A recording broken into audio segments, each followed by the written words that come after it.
one of the more glorious things about YouTube is the fact that you don't have to wear pants.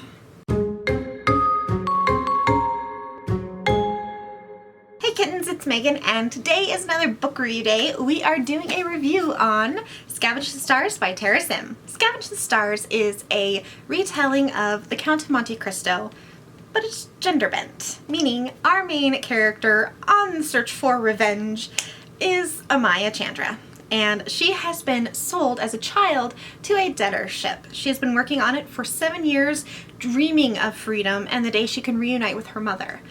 But when she spots a drowning man in the sea, she does the unthinkable and risks everything to save him. This man claims to have riches beyond belief, and he offers them to Amaya if she helps him escape from the ship. In return, she puts herself on the path of revenge against the people who took everything from her. K.O. Mercado, on the other hand, is doing his best to keep his head down.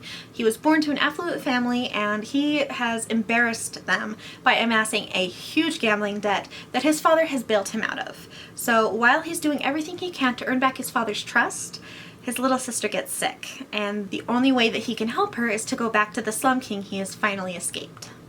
I love me some morally great characters. I think that they are probably my favorite character to read from their point of view, and I wanted to love these two characters. Unfortunately, the morally great story arc didn't really do anything for me. I could not get past the point that the characterization in this book is so shallow.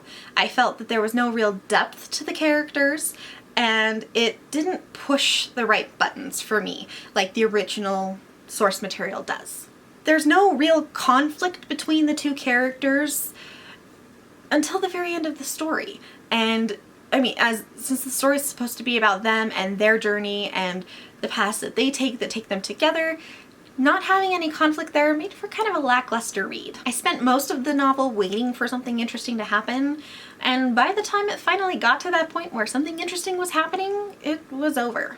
I love The Count of Monte Cristo. The 2002 movie is probably one of my favorite movies of all time. That being said, there was a way to retell the story with originality, and this novel didn't do that. It stayed pretty true to the source material, with the exception of, you know, gender bending everything.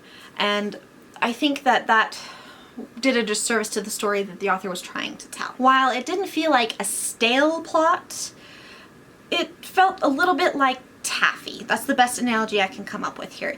When you pull taffy, eventually you get it stretched to the point where it can't support itself. And that's what it felt like, is that, you know, when it starts to fall. It didn't work.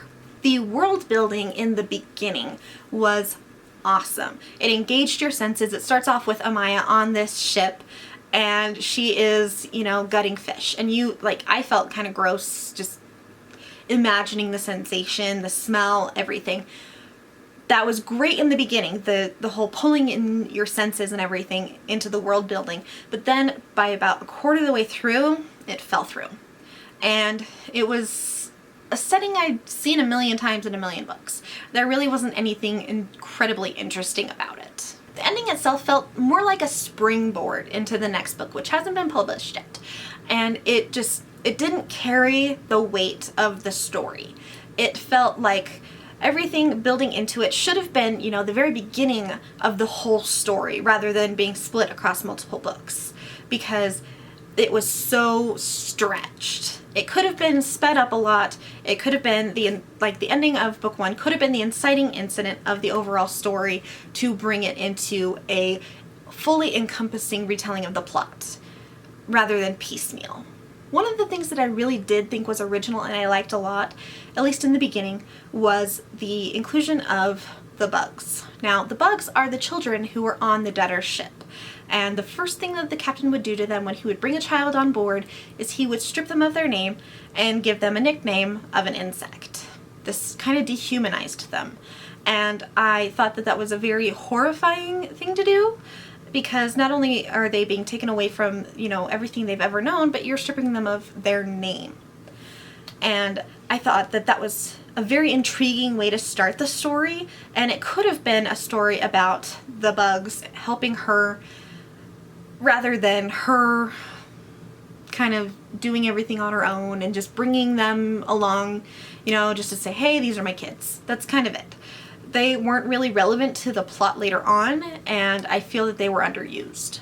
Overall, the book was predictable. I saw the final twist coming at the very beginning of the book. I knew it was going to happen, but I still enjoyed the ride. I'm going to see what the second book does for it to see if I really want to continue after that. I don't know if it's a duology or a trilogy or a series. I don't know yet, but I will continue on with the next book. This book does deal with a lot of triggers like child labor, child abuse, starvation, indentured servitude, murder, gore, all of that. So that's something to watch out for if you're going to be reading this book.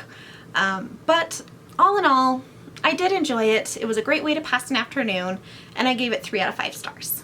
That is it for my book review today. I hope you guys enjoyed it. If you like my channel, go ahead and click on that subscribe button and turn on the little bell notification icon to be notified when I post new videos. I do post every Wednesday and Friday, and I want to hear from you guys. What is your favorite classic retelling? Let me know in the comments down below. I'll see you guys in my next video. Bye!